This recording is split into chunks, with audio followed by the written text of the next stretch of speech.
இப்ப எஃப்ஜேவோட பிஹேவியர் வந்து சிறுபுலத்தனமா இம்மேச்சூர்டா இருந்தது. சரியா? அன்டவுட்டட் அது. பட் பாயிண்ட் என்ன? அவன் அவன் வந்து இன்னைக்கு பியாண்ட் த டார்கெட்டா இருந்தான். ரொம்ப நாளா எஃப்ஜே புழக்கணும். இந்த இந்த இந்த வாரம் பூரா இருக்கிறவங்க எல்லாம் கதறுவாங்க. சார் இந்த எஃப்ஜே மட்டும் ஏன் தான் இந்த விஜய் சேதுபதி சார் ஒண்ணுமே கேட்க மாட்டேங்கிறாரு. இன்னைக்கு அவன் ஒருத்தரை தவிர வேற யாருக்கிட்டையுமே எதையும் கேட்க மாட்டேங்கிறாரு. அவன் ஒருத்தனே ஃபுல் டைம் கண்டென்ட் ஆயிட்டான். சோ இன்னைக்கு அதை எடுத்து பேசும்பொழுது ஒருத்தன் என்னடா வேஸ்ட்ன்றான், சுபிக்ஷாலாம் வேற லெவலு, உள்ளுக்குள்ள இவ்வளவு வன்மத்தோட தான் டிராவல் பண்றியாமா அப்படின்ற மாதிரி எல்லாருமே ஒரு ஒரு பாயிண்ட். இன்னொன்னு ஒரு 2வது தடவை கேப்டன்ஷிப்பை வேஸ்ட் பண்ணிட்டான்றதை விட இவனை அசிங்கப்படுத்துறதுக்காக ஒரு டைம் எடுத்து நல்லா டைம் எடுத்து சுத்தி விடுற மாதிரி ஒரே கேள்விய ரொம்ப எரிச்சலா இருந்தது. நீங்க வந்து இவங்க கிட்ட கேட்டுக்கணும் இல்லையா? நீங்க அந்த விஷயத்துல நீங்க வந்து ஒண்ணு பாத்துக்கணும் இல்லையா? நீங்க எஃப்ஜே ஒண்ணு எப்படி தெரியுமா இருக்கு? எஃப்ஜே ஒண்ணும் பண்ணல, எஃப்ஜே ஏதாவது பண்ணிருக்காருன்றவங்க கை தூக்குங்க, எதுவுமே பண்ணலன்றவங்க கை தூக்குங்கன்னு சொன்னா எல்லாரும் கை தூக்கி இருந்தா ஒரு மொத்தமா போயிருக்கும். அதுல யாராச்சும் ஒரு 2 பேரை எங்க ஸ்பெசிபிக்கா யாராச்சும் 2 பேர் அழகா எஃப்ஜே எதுவுமே பண்ணலன்றத சொல்லுங்கன்னு சொல்லிட்டு எல்லாருமே பேசுறது எடுத்தா கூட எடிட்டிங்ல 2 பேர் பேசுறத மட்டும் அழகா காமிச்சிருக்கலாம். ஆனா இவங்க என்ன பண்ணாங்கன்னா எஃப்ஜேக்காகவே இந்த வாரத்துல இந்த பர்டிகுலர் டேவை ஸ்பெண்ட் பண்ணி எஃப்ஜேவா ஒவ்வொரு ஆளா எழுப்பி எஃப்ஜேக்கு வந்து ஸ்பாட் செட் பண்ணாங்க. அதுல அல்டிமேட் சாண்ட்ரா கிட்டக்க எஃப்ஜே பேசினத எஃப்ஜே எனக்கு அடிபட்டிருக்கான ஒண்ணும் இல்ல அப்படின்னு சொன்ன அந்த ஒரு விஷயத்த போட்டு வச்சது. இது தொடர்ந்து எப்படின்னா இந்த வேலை நடக்குதுல, இப்ப இதே ஒரு விஷயம் இப்படி போட்டு உடைக்கிறது இருக்குல்ல. இப்போ பாரு எத்தனை பேரை பத்தி பேக் எண்ட்ல ரொம்ப வஸ்டா வைல்டா பேசியிருக்காரு. விஜய் சேதுபதி டீசென்டா என்ன பண்ணிருக்கோம், நாங்க பாக்குறது இல்லையா, நாங்க தான் கேட்டுக்கிட்டு இருக்கோமே, எங்களுக்கு தான் எல்லாம் தெரியுதே அப்படின்னு பாரு சொன்ன ஏதாவது ஒரு விஷயத்த ஆப்போசிட்ல எப்படி போன தடவை எஃப்ஜே பேசினது, சாரி பிரஜின் பேசினது எஃப்ஜே கிட்ட போட்டு கொடுத்தாரு. இப்போ வந்து அவரு ஒரு வேலை பார்த்தாரு, இப்ப திருப்பி பாருக்காக மறுபடியும் ஒரு வேலை பார்த்தாரு.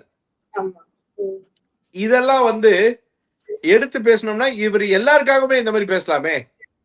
ஒவ்வொருத்தரும் இதான பண்ணிட்டு இருக்காங்க, எஃப்ஜே தான் இதை பண்றான்னு இல்லையே. அப்படின்னா அவர் விக்ரம கேள்வி கேட்கறதுக்கு நிறையவே இருக்கு, சுபிக்ஷாவை கேட்கறதுக்கு இருக்கு. சில பேர்லாம் அவங்களுக்கு மேல இருக்க தனிப்பட்ட வன்மத்தை தீர்த்துக்கிற அளவுக்கு சில பேர் மேல காமிச்சுட்டு தான் இருக்காங்க. ஸோ எஃப்ஜேவியனாவை அந்த வீட்டில் இருக்கிறவங்க ஒரு மாதிரி ஒரு ஜோன்ல வந்து அப்படியே ஃபிக்ஸ் பண்ணிட்டாங்க. ஸோ எஃப்ஜேவும் வந்து இந்த வாரத்தை வந்து நம்ம மேல நாமினேஷன் இல்ல, அதனால நம்ம எப்படி வேணாலும் டிராவல் பண்ணிக்கலாம். உங்களுக்கு தலையா எஃப்ஜே நீங்க எவ்வளவு ரேட் பண்ணுவீங்க, என்னன்னு சொல்வீங்க, இல்ல குட்டி வார்டனா வந்து என்னன்னு ரேட் பண்ணுவீங்க? அவங்க நீங்க எக்ஸ்பிளைன் கூட, ஏன்னா சரி குட்டி வார்டனா வந்து 0, தலையா வந்து -1, அவ்வளவுதான். அவனை பொறுத்த வரைக்கும் அவன் எந்த 2 ரோலையுமே அவனுக்கு சீரியஸா எடுத்துக்கவே இல்லை. சோ அவன் கான்சியஸா இல்லாம ஒரு கேம் விளையாண்டது எப்படி ஆகி போச்சுன்னா எஃப்ஜே ஸ்கோரிங்கான எல்லா ஸ்பேஸையும் சேர்த்து பார்வதியை லீட் பண்ணிட்டு போயிட்டான். இவங்க ஒரு இடத்துல என்னன்னா, அப்பா நமக்கு கிடைச்சது, நான் தான் சொன்னேன் இந்த டாஸ்கே பார்வதிய கப்பு சுப்புன்னு சப்த நாடி அடங்கி இருக்கும் போது பார்வதி ஜென்னினா தான் கேட்கிறா, எனக்கு கூட நின்று இருக்கலாம்ல, எனக்கும் விக்ரம் கூட தான் செட் ஆகாது, ஆனா டாஸ்க்னு வரும்போது ஒன்று போய் தானே போறோம் அப்படின்னு. சோ அந்த மாதிரி எஃப்ஜே வந்து எடுப்புல முடிவா ஒரு விஷயத்த இப்படிதான் பண்ணணும்னு அப்ரோச் பண்ணி அது ஒரு மாதிரி போயிடுச்சு. கமருதீனுக்குலாம் இன்னைக்கு கிடைச்ச பாராட்டு எஃப்ஜேக்கு ஒரு பாயிண்ட்ல அதுதான் அவர் சொல்றாரு, போன வாரம் உன்னோட சேஞ்ச் ஓவர் அக்செப்ட் பண்ணி அதை அப்ரிஷியேட் பண்ண எனக்கு இந்த வாரத்துல நீ ஒண்ணுமே பண்ணல. இப்ப என்னன்னா இந்த பையன் ஒண்ணு பண்ணணும், இந்த பையன் அந்த ஸ்டாண்டை எடுக்கல, அந்த ஸ்டாண்ட் எடுக்காததுக்காக இன்னைக்கு டே பூரா அவன் மட்டுமே விமர்சன பொருளா டிராவல் ஆனது. எனக்கு என்னமோ இவங்களுக்கு ஷோல பேசுறதுக்கு இவங்களுக்கும் இந்த வாரத்துல இருந்து பெருசா கண்டென்ட் எடுக்கிறதுக்கு இல்ல, அதனால இன்னைக்கு வந்து இதை மட்டும் பேசி டீச்சர்ஸ மத்தவங்க வந்து ஸ்டூடெண்ட் எப்படி ஐடென்டிஃபை பண்றாங்கன்றது புரியட்டும் அப்படின்றதுக்காகவும் நாளைக்கு எதையே ரிவர்ஸ்ல ஆகுமோன்னு எனக்கு தோணுது. கரெக்ட். ஒன்னே ஒண்ணுதான் சார் எனக்கு இருக்க ஒரு டவுட் என்னன்னா, இப்ப இவரு வச்சு வந்து இந்த அலிகேஷன் வந்து எஃப்ஜே வந்து தலையா இல்ல அப்படின்னு சொல்றதுதான்.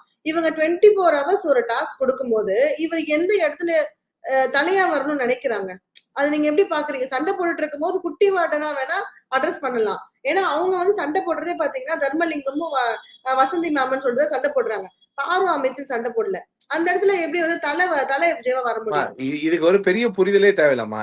யாரெல்லாம் கேரக்டர் விட்டு வெளில போறாங்களோ அந்த கேரக்டரோட கம்யூனிகேஷன் குட்டிவாடன் கிட்ட போயிட்டு இருக்கும் போது போச்சுன்னா அவர் தலையா போயிடலாம்.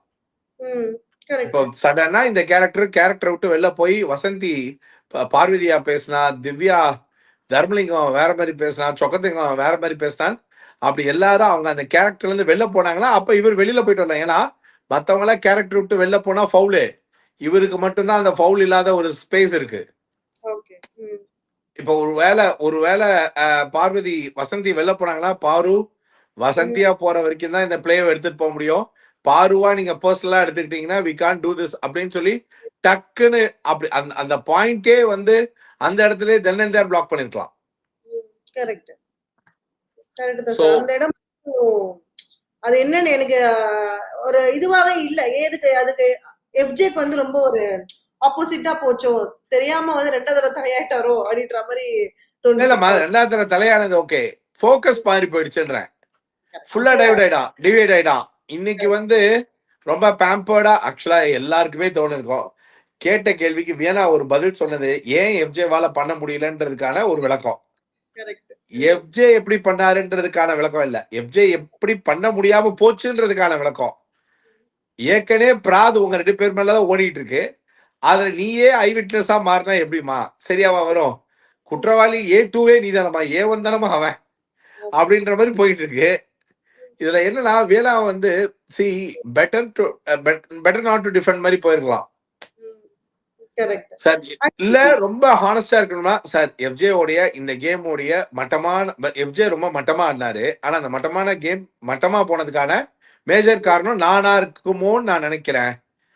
இங்க இருக்கிறவங்க பல பேர் உடைய ஒருமித்த கருத்து அவர் ஜோன் அவுட்டா இருந்தாருன்னா அவர் இருந்த ஜோன் என் கூட இருந்துச்சு. மேபி அவர் ரொம்ப ஆக்குபை பண்ணதுனால என் கேமால அவர் கேம் ஸ்பாயில் ஆயிடுச்சுன்னு பேசியிருந்தா கூட இந்த பொண்ணுக்கு ஸ்கோரிங் போயிருக்கும். இந்த பொண்ணு என்ன பண்ணிடுச்சுன்னா கனம் கோட்டார் அவர்களே என் கட்சிக்காரர் அப்படின்னு சொல்லி அந்த பொண்ணு வேற பேச ஆரம்பிச்சிருச்சு. அதுவே என்ன ஆயிடுச்சு, வியனா கொஞ்ச நேரம் மொக்க வாங்க வேண்டியதா போச்சு. அவன் வேணும்ட்டே வந்து தப்பு சொன்ன மாதிரி இருந்தது. அவர் கேட்டப்பறம் நீங்க வந்து எஃப்ஜேக்காக பேசுறீங்க, எஃப்ஜேக்காக பேசாதீங்க சொன்னதுக்கு அப்புறம் வியனா வந்து வேணும்ட்டே ஒரு 10 இது என்னன்னு நான் சொல்றதுன்ற மாதிரி லைன்ல சொன்ன மாதிரி அது தெரிஞ்சது. அது அப்பட்டமா எல்லாருக்குமே தெரிஞ்சிருச்சு. அதாவது அதுக்கப்புறம் ஐயோ இவனை வெறுத்த மாதிரி பேசினாதான் இவங்களுடைய குட் புக்ஸ்ல நாம வருவோன்றதுக்காக டெலிபரேட்டா பேசுவாங்களே, லெத்தார்ஜிக்கா இருந்தாரு, இப்படி இருந்தாரு, அப்படி இருந்தாருன்னு.